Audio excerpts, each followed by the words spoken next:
I'm 109 years old, and I can still do the New York Times crossword in pen. Every morning. I can tell you what I had for breakfast last Tuesday. Oatmeal with blueberries, same as always. I can tell you the quadratic formula, the year the Battle of Hastings was fought, and the name of every student I failed in 45 years of teaching. There were only 6. I remember all of them. People ask me all the time, "Edna, how do you stay so sharp?" Like it's some kind of magic. It's not magic. It's work. It's the same thing I told my students for 45 years. You want results? You put in the effort. Your brain is not different. So sit down, pay attention, and I'll tell you what I know. First, let me tell you why this matters to me. My sister Helen, 2 years older than me, she got dementia in her 80s. Watched her disappear for 10 years. By the end, she didn't know my name, didn't know her own children. This woman who used to run circles around everyone, who remembered every birthday and every grudge and every recipe our mother ever made. Gone. Just gone. My best friend Margaret, same thing. My cousin Stanley. Half the people I grew up with. They lost their minds before they lost their bodies. And I watched. And I thought, that's not going to be me. I'm going to do whatever it takes to keep this brain working until the day I die. And so far, so good. Now, I'm not a doctor. I taught math, not medicine. But I've read the research, I've lived 109 years, and I've watched what happened to the people who did one thing and the people who did another. So here's what I know. First, and most important, use your brain every single day. Not just for easy things, for hard things. Things that make you think. I do a crossword puzzle every morning. Not the easy ones, the hard ones. The New York Times, Saturday level if I can get it. And I do it in pen because it forces me to commit to my answers. I read books, real books, not just scrolling on a phone. I read things I don't already agree with because it makes me think about why I disagree. Your brain is like a muscle. If you don't use it, it gets weak. If you only use it for easy things, watching TV, looking at pictures on the internet, it gets lazy. You need to challenge it. Learn something new. Do math problems. Play chess. Learn a language. I don't care what it is, as long as it makes you think hard.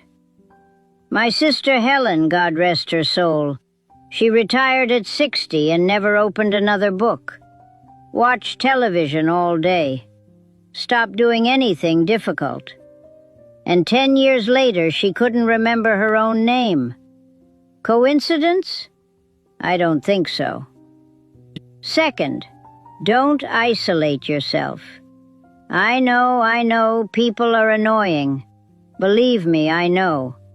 After 45 years of teenagers, I know exactly how annoying people can be. But you need them anyway. The research is clear on this. Loneliness is bad for your brain. Really bad. When you're alone too much, your brain doesn't have to work as hard. No conversations to follow. No social cues to read. No arguments to have. And that's when it starts to go soft. I play cards with 3 other women every Thursday. I tutor kids in the neighborhood. Their parents bring them to me when they're failing algebra. I talk to my children. I argue with my grandson about politics. He's wrong about most things, but at least he makes me defend my positions. You don't have to like everyone. You just have to engage with them. Your brain needs the workout. Third, move. I don't mean run marathons. I'm 109. I'm not running anywhere. But I walk every day. Around the block, to the store, wherever. I move.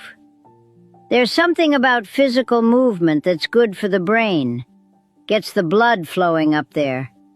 I don't understand all the science, but I understand the results. The people I know who sat around all day, their minds went faster than the people who kept moving. Simple as that. So get off the couch. I don't care if it's just 10 minutes. Walk. Garden. Do something. Your brain will thank you. Fourth, take care of the basics. Sleep and food. Not exciting, I know, but important. I sleep 8 hours every night. Same bedtime, same wake time, 7 days a week. None of this staying up late, sleeping in on weekends nonsense. Your brain cleans itself while you sleep. That's real science. They discovered that. All the junk that builds up during the day, your brain flushes it out at night. But only if you actually sleep. And food. Eat real food. Vegetables, fish, olive oil. The Mediterranean stuff. I'm Polish. I grew up on pierogi and kielbasa, but I learned. Cut the sugar. Cut the processed junk. Your brain runs on what you feed it. Feed it garbage, it runs like garbage. Last thing, and this might be the most important. Have a reason to get up in the morning, a purpose, something that matters to you. When I retired from teaching, I didn't just stop. I started tutoring. I joined the library board. I stayed involved because I needed to be needed. When you have nothing to do, nothing that matters, your brain gets the message that it can shut down. It's not needed anymore. So it starts shutting down. After my Walter died, a lot of people expected me to just fade away. That's what widows do, they said. You just wait for the end. Please. I had things to do. I still have things to do. I've got students to yell at, crosswords to solve, grandchildren to correct. Find your purpose. It doesn't have to be big. It just has to matter to you. Look, I'm 109 years old. I've beaten the odds in every way that matters. And I'm telling you, this isn't luck. I watched the people who got lucky and the people who didn't. And the difference wasn't random. It was choices. Every day for decades. Small choices that added up. Challenge your brain. Stay connected to people. Move your body. Sleep and eat right.